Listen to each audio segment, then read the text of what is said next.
But these teachings go against the evolutionary template,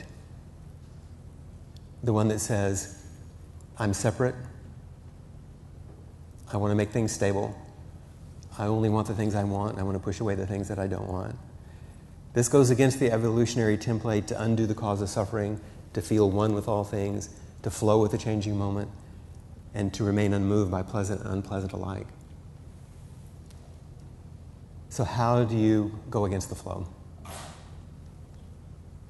And mindfulness practices seem to be the things that are most powerful in shifting the direction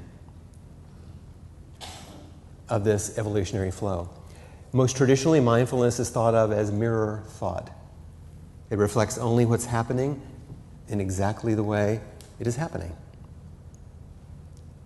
That's a very traditional definition of mindfulness, a capacity to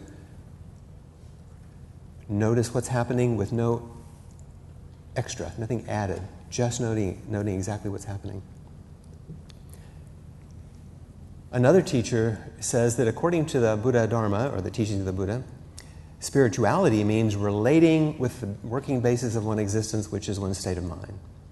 The method for beginning to relate directly with the mind is the practice of mindfulness.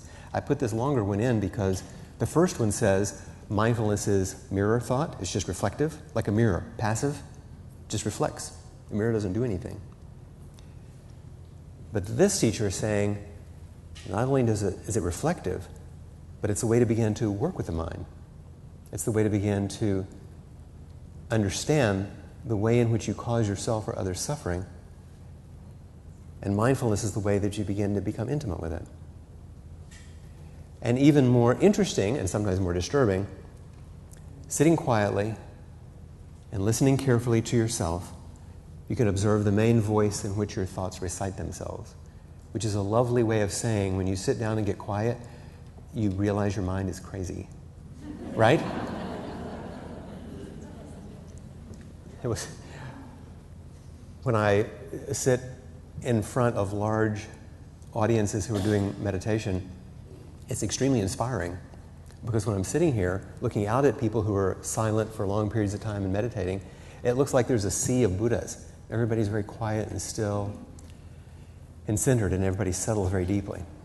But I know it's a complete madhouse out there, because that's really what's going on, right?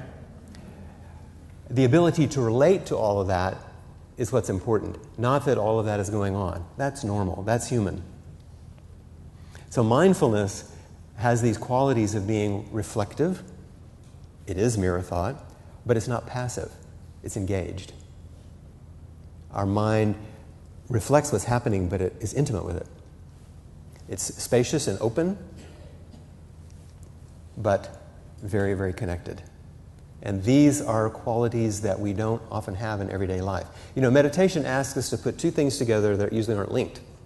We're asked to be extremely relaxed and extremely alert all at the same time. Now, when you're driving on I-35 in the rain, you might be extremely alert, right? But not very relaxed.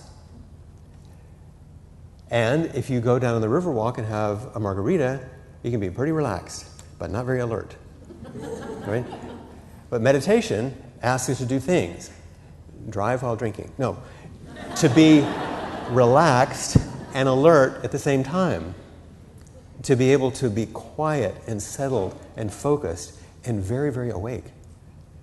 And these qualities of mind make that possible. So what are the practices that help us? Practice turning toward things as they are, that orienting function of the limbic structures, and the willingness to turn towards what's happening helps us see things more clearly. If I'm paying attention and very careful attention, I can see the truth of what's happening much more clearly. In Buddhism, that's called wisdom. If I practice facing the difficulties in my life and others, and I don't turn away, if I don't use my habitual, automatic ways of dealing, if I'm willing to stay and face, then my heart opens. And in Buddhism, that's called compassion. So wisdom and compassion are the two fruits of this kind of practice, of turning toward and staying with. And those mindful practices open the process of waking up.